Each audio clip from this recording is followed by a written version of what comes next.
में छिपे हैं खतरे बड़े।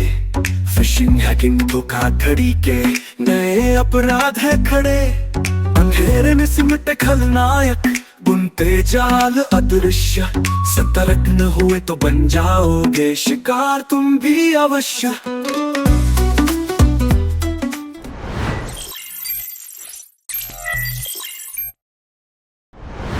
नमस्कार, यह है विश्व शांति दर्शन चैनल। इसके जनक हैं MIT शिक्षा समूह के संस्थापक और अध्यक्ष विश्वधर्मी प्राध्यापक डॉक्टर विश्वनाथ दा कराड़ जी। यह कार्यक्रम है जागते रहो, बी अलर्ट एंड इन्फॉर्म्ड। आज की दुनिया में टेक्नोलॉजी के साथ स्मार्ट बनने के लिए लोगों का आधुनिक प्रबोधन करने के हेतु जागते रहो यह कार्यक्रम आप तक पहुंच रहा है। चलिए शुरुआत करते हैं आज की बात। आज की बात होगी गलत कस्टमर केयर नंबर के बारे में। साइबर क्राइम के इतने तरीके हो गए हैं कि हर तरीका, हर केस अब महत्व का हो गया है। शायद इसीलिए हमारा प्रशासन भी डायल टोन के जरिए, टीवी, रेडियो सभी माध्यम से लोगों को चेतावनी दे रहा है। इस विषय में साइबर एक्सपर्ट्स भी आर्टिकल्स के जरिए लोगों को सावधान करने का बहुत बड़ा प्रबोधन कर रहे हैं। आज के हमारे एपिसोड में एक्सपर्ट है श्री शिरीष जी देशपांडे, जो सकाल, लोकसत्ता ऐसे न्यूज़पेपर्स में इस विषय पर कॉलम लिखते हैं। आज वह कॉरपोरेट क्षेत्र में साइबर क्राइम पर कॉरपोरेट्स को सलाह भी देते हैं। शिरीष जी प्रोफेशन से चार्टर्ड अकाउंटेंट और सर्टिफाइड इंफॉर्मेशन सिस्टम्स ऑडिटर है। उन्होंने न्यूयॉर्क में सिटी बैंक में वाइस प्रेसिडेंट का पद भी संभाला है। शिरीष जी ऑनररी मेंबर है फिनकॉप फोरम के, जो पुणे पुलिस कमिश्नर ऑफिस ने economic and cyber crime investigations के लिए बनाया है। इसके साथ ही वह साइबर क्राइम, IT कंट्रोल्स इस विषय में कई मान्यता प्राप्त ऑर्गेनाइजेशंस के मेंबर है। इतने परिचय के बाद तो आपने जान लिया होगा कि वह जो बात हमें बताने जा रहे हैं वह कितनी महत्वपूर्ण है। आज उन्होंने साइबर क्राइम के लिए विषय चुना है फ्रॉड कस्टमर केयर नंबर्स। आइए उन्हें सुनते हैं। जो पहला किस्सा है वो कस्टमर केयर का नंबर हम लोग कहाँ से लेते हैं, उसकी वजह से कैसा फ्रॉड होता है वो हम आज देखेंगे। समझो आपके घर में जो भी इक्विपमेंट्स है, रेफ्रिजरेटर है, टेलीविज़न है, वॉशिंग मशीन है, वो बिगड़ गया। रिपेयर करने के लिए आप उस कंपनी को कांटेक्ट करके उसके आदमी को कंप्लेंट करना चाहते हो, तो हम लोग कस्टमर केयर का नंबर इंटरनेट पे ढूंढते हैं और उसको कंप्लेंट करके उसमें फंस जाने का चांस है। एक गृहस्थ ने उनका रेफ्रिजरेटर ख़राब होने के वजह से कंपनी का नाम से कस्टमर केयर नंबर इंटरनेट पे ढूंढा। जो नंबर आया उनसे उन्होंने बात की और बताया कि मेरा रेफ्रिजरेटर ख़राब हो गया है, ऐसा ऐसा काम करता नहीं है। तो सामने वाले ने बोला कि आप चिंता मत करो, हमारा आदमी आज ही शाम को आ जाएगा और जो पार्ट गया है वो चेंज करके देगा, उसका पैसा तुरंत आप उसको कैश दे देना। शाम को वो आदमी आ गया, उसने रेफ्रिजरेटर का पीछे का भाग खोला, उधर एक पार्ट बिठाया। काम होने के बाद जो आदमी रिपेयर के लिए आया था उन्होंने बोला कि रेफ्रिजरेटर 24 घंटे के बाद शुरू करना। 24 घंटे के बाद जब उन्होंने फ्रिज चालू किया तो वो चालू ही हुआ नहीं। बाद में पता लगा कि वो पार्ट ही बोगस था और वो साइबर क्रिमिनल का नंबर था। उन्होंने बोगस आदमी को घर पे भेजा था और बोगस काम करके, काम एक्चुअली न करके पैसा लेके गया। तो इसकी वजह से कस्टमर केयर का नंबर ढूंढने के लिए केयरफुल रहने की ज़रूरत है, जो हम आगे देखेंगे क्या क्या करना है। बहुत ही महत्व की बात श्री शिरीष देशपांडे जी ने बताई है। इस हफ्ते में ही इस तरह के केस में फंसे व्यक्ति की खबर आई है, जिसने एक बैंक का कस्टमर केयर नंबर गूगल से ढूंढा और हो गया साइबर शिकार।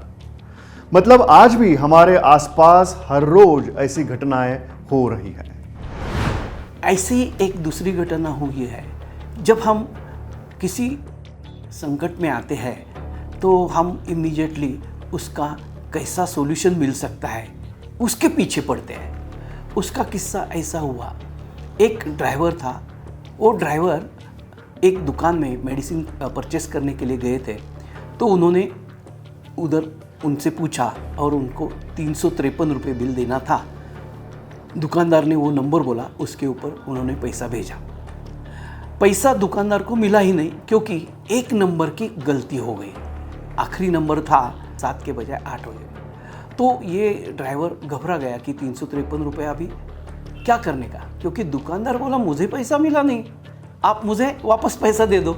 वो ड्राइवर को उसको वापस पैसा बराबर नंबर पे देना पड़ा।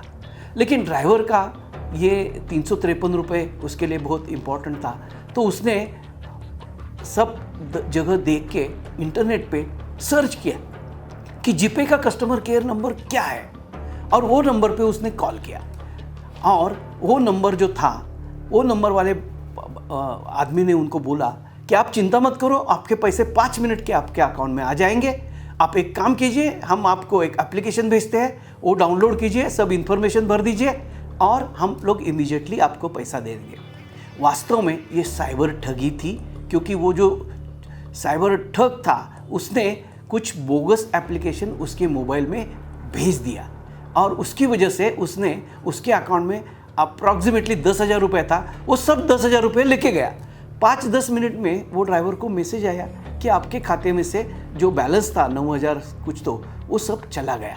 तो उसके वास्ते क्या हो गया कि अगर उन्होंने ये नंबर कस्टमर केयर का इंटरनेट पे ढूंढा है तो असल में जीपे का था ही नहीं। इससे हमें क्या सीख मिलती है? गूगल पर महत्व के नंबर ढूंढते समय उस व्यवसाय या ऑर्गेनाइजेशन की ओरिजिनल वेबसाइट ढूंढिए। पहली बात तो किसी खरीदी वस्तु के लिए उसके वारंटी कार्ड या रिसीट से नंबर लीजिए। तो ये दोनों केस में आपको ये पता लगेगा कि कभी भी इंटरनेट पे कस्टमर केयर का नंबर ढूंढने का नहीं, वो गलत हो सकता है। उसमें से आपको साइबर ठगी हो सकती है। साइबर क्रिमिनल्स आपसे बात करके, आपका विश्वास संपादन करके जो भी बचा हुआ पैसा है वो भगा के ले जा सकते हैं। इसलिए ये ज़रूरी है कि कस्टमर केयर का नंबर जेन्युइन है क्या नहीं, ये चेक करने के सिवाय उसको कॉल मत करो। दूसरी बात ये है कि जो भी कंपनी है, समझो आपका फ्रिज IFB का है, आपका फ्रिज फिलिप्स का है, तो वो कंपनी का जेन्युइन वेबसाइट जो है उसके ऊपर जाके उधर जो कस्टमर केयर का नंबर रहेगा वो आप डायल करना सीखना बहुत ही ज़रूरी है। अगर ये पॉसिबल नहीं है तो जहाँ भी आपका जो इक्विपमेंट है, रेफ्रिजरेटर, फ्रिज या वॉशिंग मशीन, उसका जहाँ भी शोरूम रहेगा वो शोरूम पे जाके उनका कस्टमर केयर नंबर लेके उसके साथ करना। नहीं तो ये ऐसा ही होने वाला है। सब साइबर ठग बैठे हैं और लोगों को बहुत जल्दबाजी रहती है। जल्दबाजी में वो इंटरनेट पे नंबर ढूंढते हैं, वो शायद गलत होने का चांस है। और आपको ऐसा कॉन्फिडेंस आ गया कि ये आदमी सही लगता है। लेकिन अगर वो बोले कि अभी आपके पास यहाँ नंबर आया है, वो नंबर दे दो, वो नंबर दूसरा तीसरा कुछ नहीं, वो एक्चुअली OTP रहता है। उसको वो नंबर बोलता है, कंप्लेंट नंबर बोलता है, इंफॉर्मेशन नंबर बोलता है, ट्रांजैक्शन नंबर बोलता है, कस्टमर केयर का कंप्लेंट नंबर बोल सकता है। तो ये सब चिंता करने की ज़रूर है कि ऐसा कुछ भी मैसेज आया है तो OTP देना नहीं है। अगर ऐसी बात हुई कि UPI से या GPay से या फ़ोनपे से गलती से पेमेंट हो गया, तो NPCI करके जो है, national payment corporation of India, उनके वेबसाइट पे आप इमीडिएटली कंप्लेन कर सकते हैं। उसकी वजह से वो पैसा इमीडिएटली ब्लॉक करके NPCI आपको वापस दे सकती है। और एक चीज़ ध्यान में रखना कि जब भी हम कोई प्रोडक्ट परचेस करते हैं, रेफ्रिजरेटर, TV, उसके साथ में उसका इंफॉर्मेशन पैम्पलेट आता है, शॉप का इनवॉइस बिल रहता है, ये सब के ऊपर कंपनी का कस्टमर केयर नंबर रहता है। वो यूज़ करना अच्छी बात है।